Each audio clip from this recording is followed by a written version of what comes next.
Hey guys, welcome to my YouTube channel marketing expectation. तो guys, पिछली video में हमने बात की थी पेज व्यू, ठीक है, एंड सेशन के बारे में। ठीक है, इस वीडियो में हम बात करेंगे यूजर एंगेजमेंट के बारे में। तो गाइस, पहले क्या होता था ना कि यूजर एंगेजमेंट को चेक करने का कोई स्टैंडर्ड प्रॉपर मेथड ही नहीं था। ठीक है, मतलब डिजिटल मार्केटिंग में कुछ ऐसा मेथड नहीं था। एक आपने सुना होगा, एक मैट्रिक्स है बाउंस रेट। तो बाउंस रेट थोड़ा नेगेटिव साउंड करती है। तो क्या होता था कि ना, पहले ना हम इसको यूजर एंगेजमेंट को हम क्लियरली ना इसको समझ नहीं पाते थे। तो उस वजह से ना गूगल एनालिटिक्स ने जो है इसके ऊपर थोड़ा सा एक स्टेप अहेड सोचा एंड उन्होंने एक नई मैट्रिक्स को निकाला जिसका नाम है एंगेजमेंट रेट। ठीक है, तो एंगेजमेंट रेट क्या है? Engagement rate is a percentage of engage session on your site and app. अब सिंपल सा इस वाली जो है मतलब एंगेजमेंट रेट के डेफिनेशन का थोड़ा मीनिंग समझते हैं। तो होता क्या है कि देखो, आपकी वेबसाइट पर कोई बंदा आया, वो बंदा आपकी वेबसाइट पर रुका, लेकिन उसने कुछ नहीं किया, कुछ भी एक्टिविटी नहीं करी, तो वो आया गया, वो सेशन में रिकॉर्ड हो जाएगा। ठीक है, लेकिन अगर कोई पर्टिकुलर बंदा आपकी वेबसाइट पे आता है, कोई पर्टिकुलर यूजर आपकी वेबसाइट पे आता है, वो यूजर उस सेशन के अंदर कुछ भी एक्टिविटी करता है। एक्टिविटी का मीनिंग जैसे पेज व्यू करना, स्क्रॉलिंग करना, क्लिक करना, किसी भी बटन क्लिक के ऊपर कुछ भी एंगेज किया, तो बंदे तो उस पर्टिकुलर यूजर ने ना उसके अंदर कुछ ना कुछ एंगेज किया। अब चूंकि एंगेज किया है ना, वो चीज काउंट होती है एंगेजमेंट के अंदर, एंगेज सेशन के अंदर।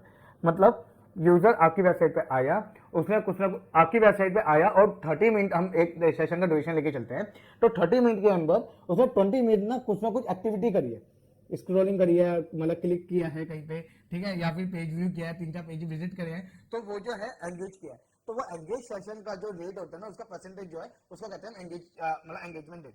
और ये बहुत पॉजिटिव मैट्रिक्स होती है। मतलब पहले बाउंस रेट थोड़ा नेगेटिव साउंड करता है, पर्टिकुलर पर्सन आता है, वो बाद में बाउंस कर जाता है, कितने लोग बाउंस करें, वो बाउंस रेट के अंदर आ गया।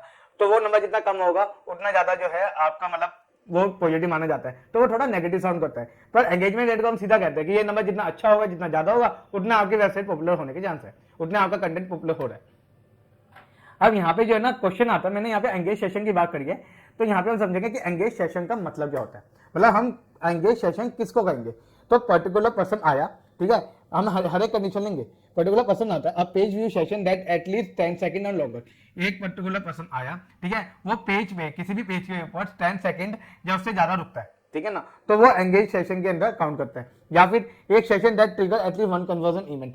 पर्टिकुलर पर्सन आता है आपकी वेबसाइट के ऊपर, ठीक है, तो उस सेशन के अंदर वो कोई पर्टिकुलर कन्वर्जन इवेंट करता है, तो वो एंगेज सेशन में काउंट होगा। या फिर उस पर्टिकुलर सेशन के अंदर जो है वो पर्सन जो है, वो यूजर जो है 2 या 2 से ज्यादा पेज व्यू को देखता है, तो वो एंगेज सेशन के अंदर काउंट होगा। अब एंगेज सेशन समझ ले, तो एंगेजमेंट रेट मैंने आपको ऑलरेडी बता दिया है। ठीक है, तो engagement rate is a better and more meaningful metrics than the bounce rate, ये मैंने आपको बता दिया है। इसका फॉर्मूला सिंपल है, number of engage session divide by number of total session. कि मतलब अगर मान लीजिए आपकी वेबसाइट के ऊपर टोटल सेशन होते हैं वो 300 होते हैं, लेकिन एंगेज सेशन होते हैं वो होते हैं 50, तो इस हिसाब से आपकी जो वेबसाइट का जो भी परसेंटेज आता है, ठीक है, वो आपका रहेगा। अगर मैं मान के चलता हूँ कि 300 में से जो है मतलब 200 सेशन जो है एंगेज रहते हैं, तो मतलब उसके हिसाब से जो है वो ज्यादा नंबर हो जाता है। ठीक है, तो ये एंगेज सेशन का ऐसा फॉर्मूला रहता है एंगेजमेंट रेट का। ठीक है, अब इसके बाद जो है एंगेज सेशन पर यूजर, एक और मैट्रिक्स है एंगेज सेशन पर यूजर। अब आपने सिंपली है बाय मीनिंग, बाय मतलब इसके नाम से ही आपको आइडिया लग गया होगा, पर यूजर कितना एंगेज किया गया। तो engage session per user is the overall number of engagement session that user have to have on your website on average over a certain time period. Number of engaged session divided by number of total visitors on your website.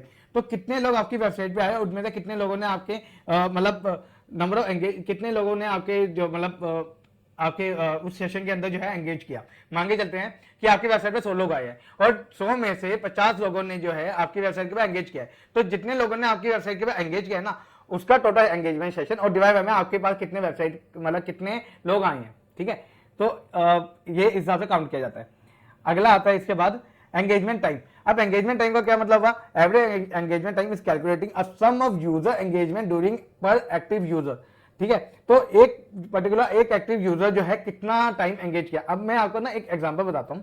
अगर आपने notice किया होगा, इसके अंदर मान लीजिए मेरे पास total 100 लोग आते हैं, ठीक है, और 100 में से मेरे पास जो है टोटल सपोज करते हैं 300 मिनट मेरे पास जो है एंगेजमेंट सेशन आते हैं, तो मेरे पास हो गया 3, इसका आंसर आ गया 3। ठीक है, लेकिन 100 लोगों में से जो है एक्चुअली यूजर 50 होते हैं जिन्होंने एंगेज किया है, तो जो 50 यूजर एंगेज किया है, जो एक्टिव यूजर थे ना, वो आता है यहाँ पे। ठीक है, टोटल एंगेजमेंट पर एक्टिव यूजर। तो एक्टिव यूजर क्या हो गया यहाँ पे 50, ठीक है। तो अगर मैं इसको अगर मैं इसी वाले को कॉपी कर लेता हूँ, ठीक है, तो इस केस में जो है यहाँ पे मेरे पास एवरेज एंगेज सेशन पर यूजर आ रहा है 3, पर अगर मैं एक्टिव यूजर के हिसाब से देखूँ ना इसी चीज को, अगर मैं एक्टिव यूजर के हिसाब से देखूँ जो कि 50 है, तो 300 डिवाइड बाय में 50 इज इक्वल टू 6, ठीक है। तो ये कुछ ऐसे काउंट होता है। तो यहाँ पे क्या है, यहाँ पे केवल उन्हीं लोगों को लिया जाता है जो एक्चुअली में एक्टिविटी कर रहे थे। अब एक्टिविटी जो कर रहे थे ना वहां वही काउंट होगा, ठीक है। इसके बाद अगला आता है हमारा अगला एंड लास्ट में हमारा कि कैसे हम यूजर एंगेजमेंट बढ़ाए अपनी वेबसाइट के ऊपर। तो भाई इसके 5 तरीके हो सकते हैं, और भी डिफरेंट तरीके हैं। तो जैसे हो गया हाई क्वालिटी कंटेंट को प्रोवाइड करना, कि जितना आपका कंटेंट हाई क्वालिटी होगा उतना एंगेजमेंट के चांस बढ़ेंगे।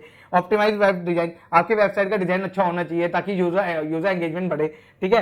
एंकरेज इंटरेक्शन, तो आपके पास सीटी होना चाहिए, कॉल टू एक्शन होना चाहिए, ताकि आपके वेबसाइट के ऊपर जो है जितने ज्यादा लोग जो है मतलब पर्टिकुलर एक्शन करते हैं, जैसे फॉर्म फिल करना या कोई चीज का प्रोडक्ट को बाय करना, ठीक है, या कुछ और एक्टिविटी करना, तो वो उससे आपका एंगेजमेंट रेट बढ़ने के चांस बढ़ जाते हैं। यूज मल्टीमीडिया कंटेंट, अपनी कंटेंट के अंदर आपको जैसे इमेजेस का यूज करना, वीडियो का यूज करना, इंफोग्राफी का यूज करना, इस टाइप के मल्टीमीडिया को आप यूज करेंगे तो उसमें यूजर एंगेजमेंट रेट के चांस जो है बढ़ जाएंगे। पर्सनलाइज कंटेंट पर्सनलाइज होना, ठीक है, तो उसके तरीके से भी आप जो है यूजर एंगेजमेंट सेशन आगे बढ़ जाते हैं। तो गाइस आज की वीडियो में इतना ही। उम्मीद है आपको यूजर एंगेजमेंट जो मैट्रिक्स है ये समझ आई होगी, ठीक है। और ये मैट्रिक्स जो आपको ये जो है आपको गूगल एंट्री 4 में देखने को मिल जाएगी। आने वाली वीडियो में हम इसके बारे में बात करेंगे। तो आज की वीडियो में इतने गाइस। वीडियो के रिगार्डिंग कोई भी क्वेश्चन हो नीचे कमेंट बॉक्स में पूछ सकते हैं। वीडियो को यहाँ तक देखने के लिए आपका बहुत बहुत धन्यवाद। This is Kishan signing off.